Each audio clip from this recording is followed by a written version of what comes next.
So, hi, my name is Ariana, and I am with Concordia Schroeder Library. Today, we're going to be covering research tactics, a Schroeder Library workshop.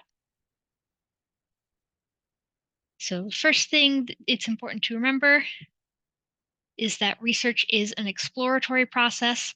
There's no one tactic that's going to work 100% of the time, all the time. There are different methods that you'll use depending on your topic and how nuanced or broad it is. You can start with a specific topic in mind, but as you research, you may change your mind based on the research. So it's important to keep an open mind as you're researching and just kind of go with the research. Best practice is to start with a general idea and then kind of let the research shape your topic as you start to research. Another great tactic to start off with is making sure you choose the right database or databases and being sure to explore multiple databases. Because sometimes the sources you're looking for can be hidden in databases other than the ones you expect. And we'll go over more of that later. So picking a topic, as I mentioned, an important tactic is kind of being open to change and letting the research shape your topic. You may start out with a particular topic, and then as you start to research, realize it's a little bit too broad or maybe too narrow, and then just kind of adjusting as you go. If you're not familiar with the topic yet, you're welcome and encouraged to start looking up more general references. Websites and encyclopedias, including Wikipedia, can be a great starting point for just kind of getting a base knowledge. You don't want to use them as cited sources, but if you're just kind of looking for a general overview to improve your own knowledge, these can still be valuable resources. Another place you can check is class notes on specific themes or topics that you were discussing in class that maybe caught your interest but didn't quite go as in depth as you were hoping or as you started to become interested in. You can also consider what are some of the controversies or points of debate for the topic and where there may be a little bit more room to kind of dig deeper into that topic. Another thing that can be helpful is thinking of your topic like a chapter of a book to kind of help get that specificity of being narrow, but not too narrow, but also not too broad, and just kind of that good consistency of having room to explore sufficient for the number of words/pages that are required by your professor. Next step, once you have your topic is you're going to want to pick out some key terms. Key terms are one way of kind of searching for things, of kind of break down your topic to the main ideas and develop different words from there as well. Uh, One thing that can be helpful is consulting a thesaurus for alternative words. And there's a little option on EBSCO, which we'll go over later to help find those alternatives. You can also look and find sources that you like based on what subjects they're listed under once you start to find your sources. So for our example search today, we're going to study the relationship between mental health and social media. Some of those alternative key terms that we may want to look into for mental health are mental wellness, emotional well-being, and kind of different variations like that.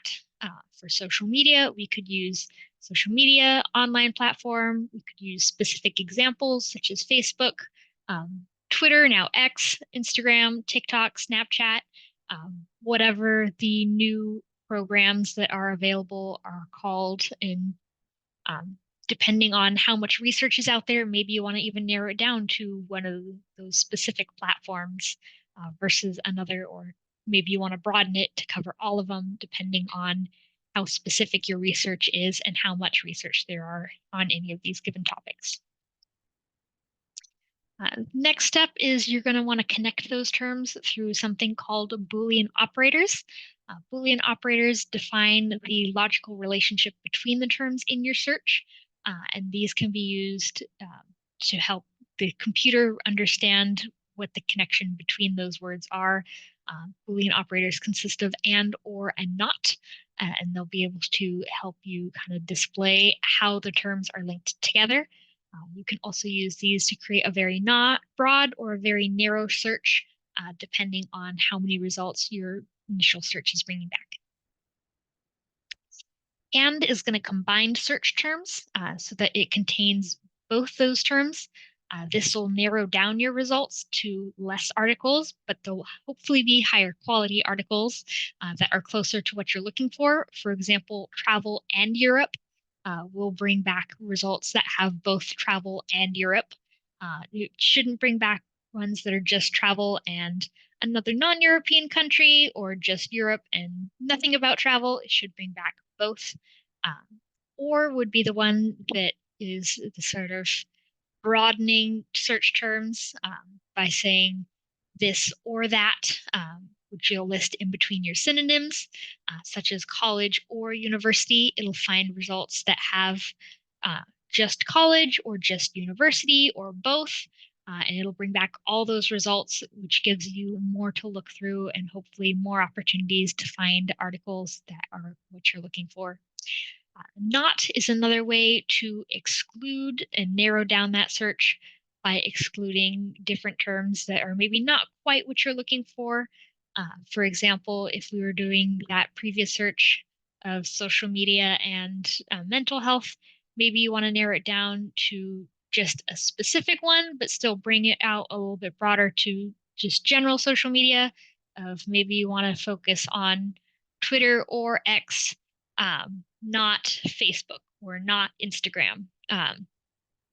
For the written example here, we have television, not cable, back when that was a thing. Now, um, that'll find results that have just one, but not the other. If you're bringing back a lot of results that are not quite what you're looking for, or it's taking your terms in a way other than you intended.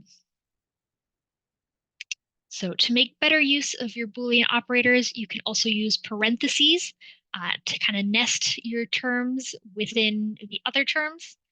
This can help it better understand how those are kind of linked, kind of like in math, where it'll carry over to the different terms.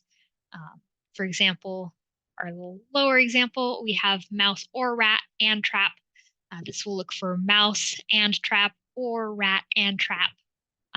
Without those parentheses, you run the risk of it reading mouse or rat and trap, where to look for just mouse or um, ones that have both rat and trap, but it's not going to look for trap associated with mouse. Another tactic you have is truncation. Truncation can be used to, again, broaden your search, also known as stemming. Basically, how you're going to do truncation is you'll use the root of the word, and then you're going to add that little asterisk star, and then it'll bring back different results that kind of build off of that, such as child, child's, children's, childhood, and all those other variations that build off that root of child. Do the same thing with genetic. It'll bring back genetic, genetics, genetically, all those different variations that build off of that initial root word. So sample topic, we'll continue with as we do in practice search.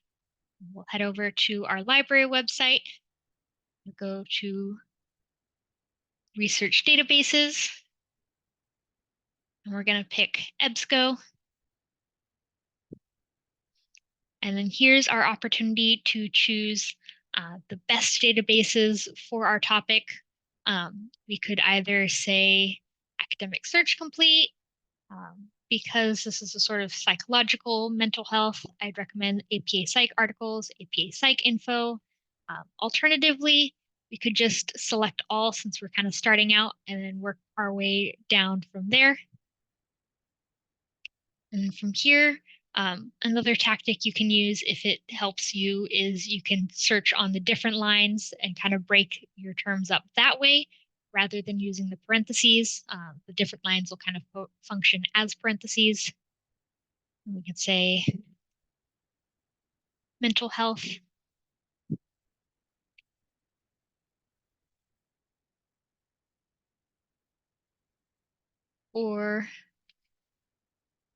And we can see it's bringing back some additional key terms for us, which is another great way to find some different thesaurus terms. If you're using EBSCO, not all databases will do that. And then we're going to look for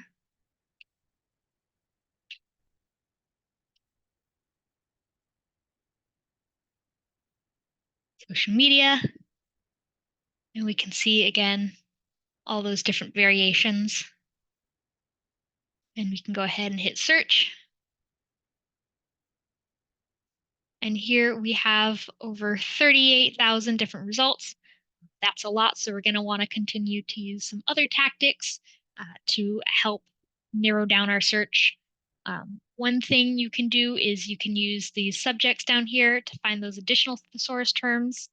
They also have it listed on this right-hand side where you can narrow it down that way. Maybe we want to narrow down our topic and say we're not just looking for social and emotional well-being, but maybe we want to look at it within a specific age range of, we'll say, youth. And then it's going to give us some additional terms that we can decide if we want to include. We can hit search. And that narrows it down to a much more manageable amount. And we can go through and we can scroll through and find the ones we're looking for. A lot of these other on the left-hand side limiters are other great resource you can use to narrow down. One important thing to note is that not all of these work with all databases, so you may be unintentionally narrowing it down beyond what's out there if you're limiting yourself just to using the limiters in this function. If you have more than one database selected, I like to use these more as inspiration for additional key terms that you can add, either building on any of these or even adding a line and adding more that way. For example, maybe you wanted to look at it specifically in a US/America context, or maybe you want to look at it worldwide and juxtapose different countries. You could continue to narrow your results that way by adding those additional key terms and either narrowing this way or using those terms over there.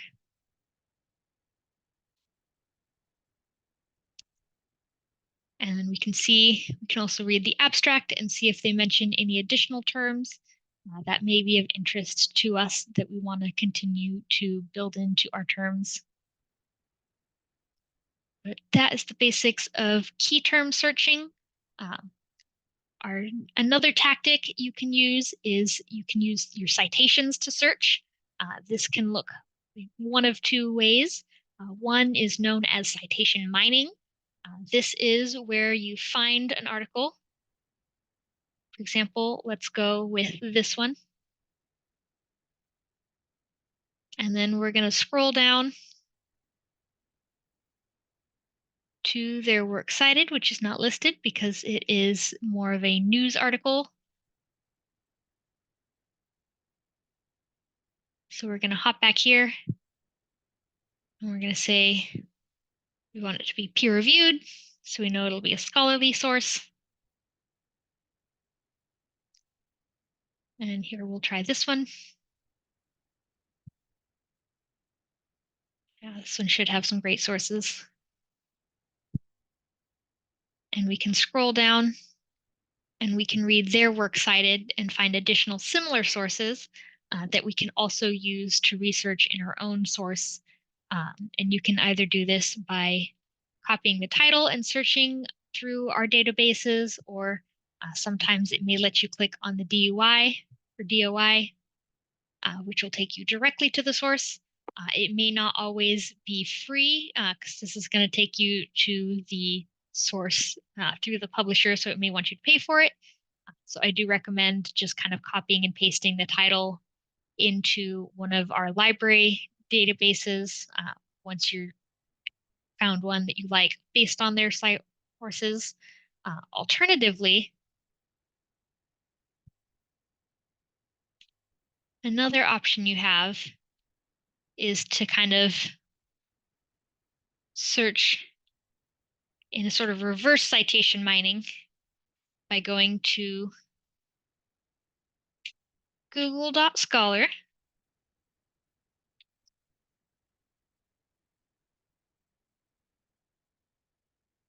Sometimes it makes you do the www.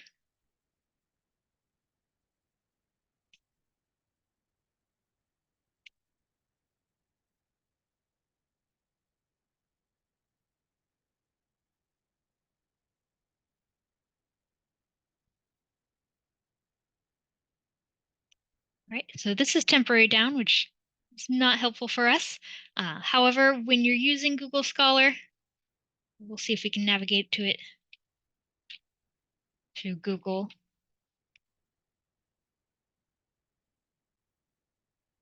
Uh,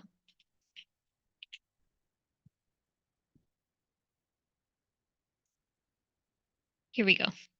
Uh, Sometimes it'll give you this cited by, and you can use it as a sort of reverse citation mining by seeing what sources have built off of this initial source. So we can click on that. You can find additional sources that way as another cool way. You can even link it to Concordia's library so you can see sources that are available through the library, as well as sources that are available open access, such as this one and this other one. Uh, and there's another way in Tactic you can use to continue your research. Uh,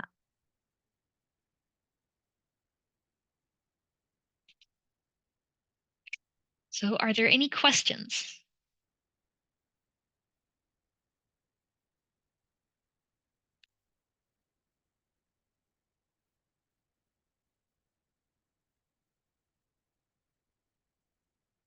All right. Well, if there are no questions for me, I have some questions for you. We're going to test your knowledge with a Kahoot.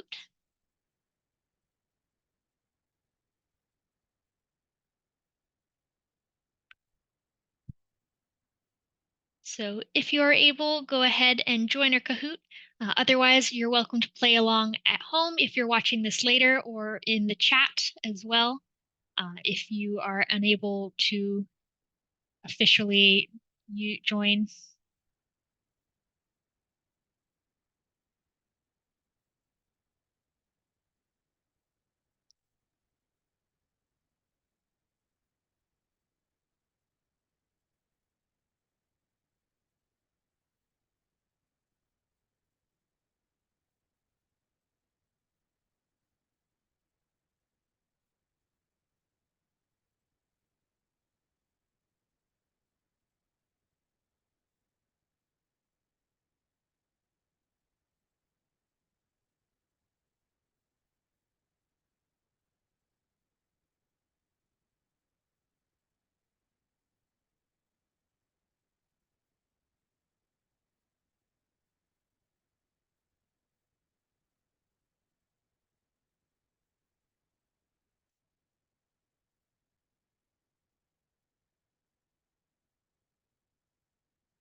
All right, then with that, we'll go ahead and get started unless there's anyone else trying to get in.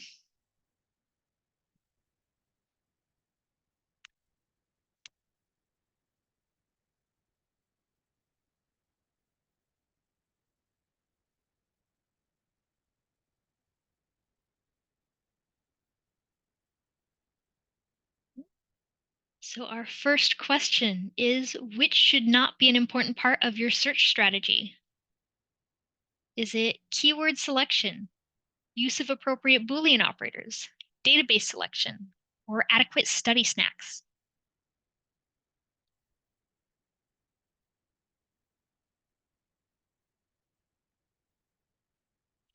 Correct. Adequate study snacks is not an important part of your search strategy, at least in the context of library.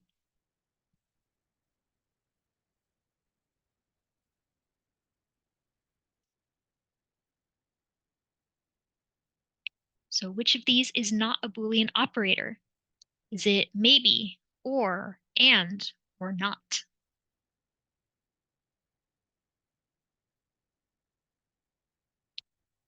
Maybe is not a Boolean operator. Or, and not are all considered Boolean operators. It can be super helpful as you build the links of how your search terms relate to each other. But maybe is not considered a Boolean operator.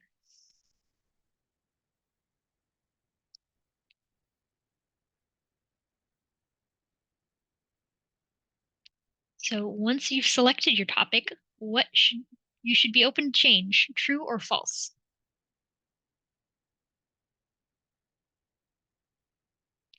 That is true. You're going to want to be able to adjust your topic as you get a little bit deeper into the research and let your research shape your paper and topic.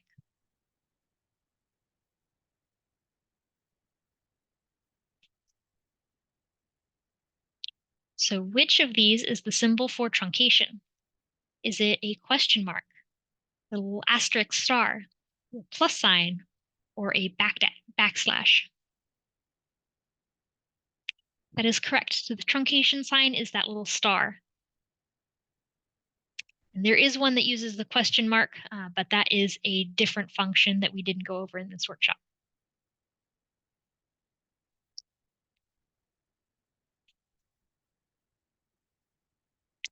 So which is not a keyword you would use for the research topic, copyright in generative artificial intelligence? Is it generative artificial intelligence, copyright, generative copyright, or generative AI? The correct answer is generative copyright. Um, those would not be a term that you would put together. Any of the other phrases or words would be ones that you would want to use as you're searching for the topic of copyright and generative artificial intelligence.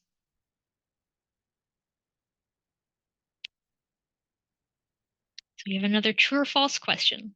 Looking through cited sources can help you find additional sources for your own research. True or false? And that is true. That's that citation mining that we talked about.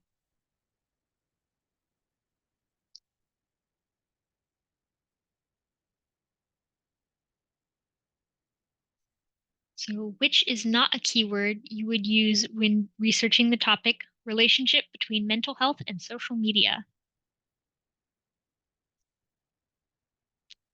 Would you not want to use mental health, relationship, emotional well-being, or social media?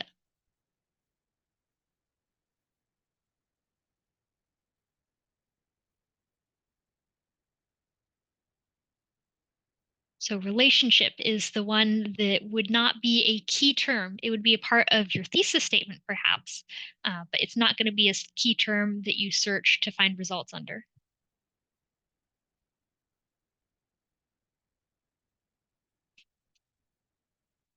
So we have another true or false. Using truncation limits your search results. Is this true or false?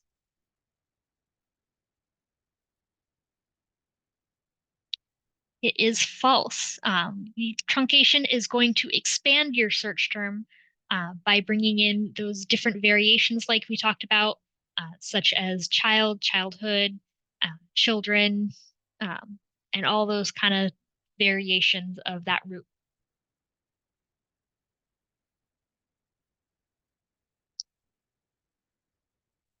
So we have another true or false. Google Scholar can allow you to see sources that have cited sources of interest to you and built off previous research. Is true or false? It is true. That's that example that we were finally able to get to, where we were able to see that cited by function and see some of the sources that had cited our initial source.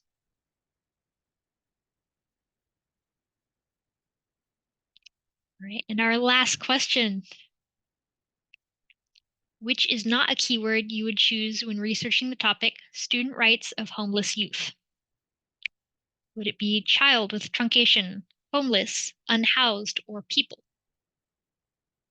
That's right. People is a little bit broader than we're going to want to use for this particular term. Um, child could be a variation on youth and is one we would want to include, especially since we have that truncation to kind of expand the term to the different variations of that. So let's have a round of applause for our three finalists.